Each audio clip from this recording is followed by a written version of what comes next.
The internship, I knew because they dealt with affordable housing or getting diversity into the field of development and affordable housing. I felt like as somebody who's always struggled with housing, not having a stable place, that I needed to somehow give back and provide homes to people who didn't have homes. If I could somehow have the opportunity to house people who are struggling with that, then they would have room to think about other things and do other things and see potential in themselves to be able to go to school or pursue things that they're interested in if their whole focus wasn't just on keeping a roof over their house.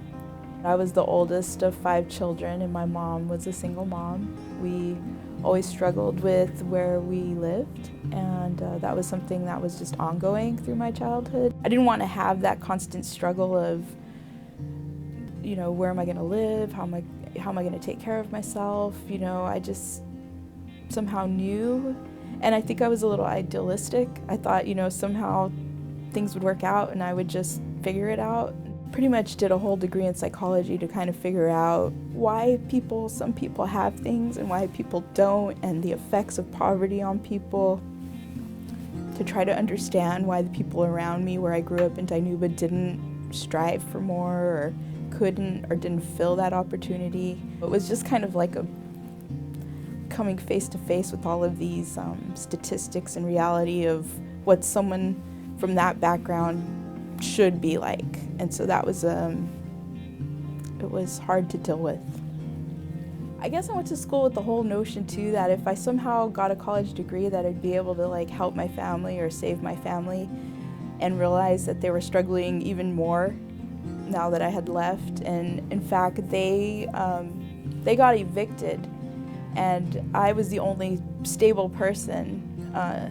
So they moved from Dinuba and followed me up to school, and they actually moved into my apartment. So I was a student on work study and was supporting my family, my mom and my 4 siblings. Just couldn't handle that responsibility, and everything caught up with me, and I just said, I'm done with this, I'm done with school. One of my coworkers told me, Jodie, if you just finished that degree, think of how many people you could help. So I decided I'm just going to go back to school, and so I went to Northridge. The experience in the internship was so valuable. It would have been extremely challenging to just try to come in from a college degree without having gone through the internship. I wouldn't be here in front of my home or owning a home if it wasn't for the opportunities that participating in the CCRH internship provided. If it wasn't for the internship, I wouldn't have gotten the position at Cabrillo. I wouldn't have had the opportunity to kind of get exposed to the affordable housing field, and I wouldn't have learned development in this way. Really going from a student to a professional really wouldn't have happened without the internship experience.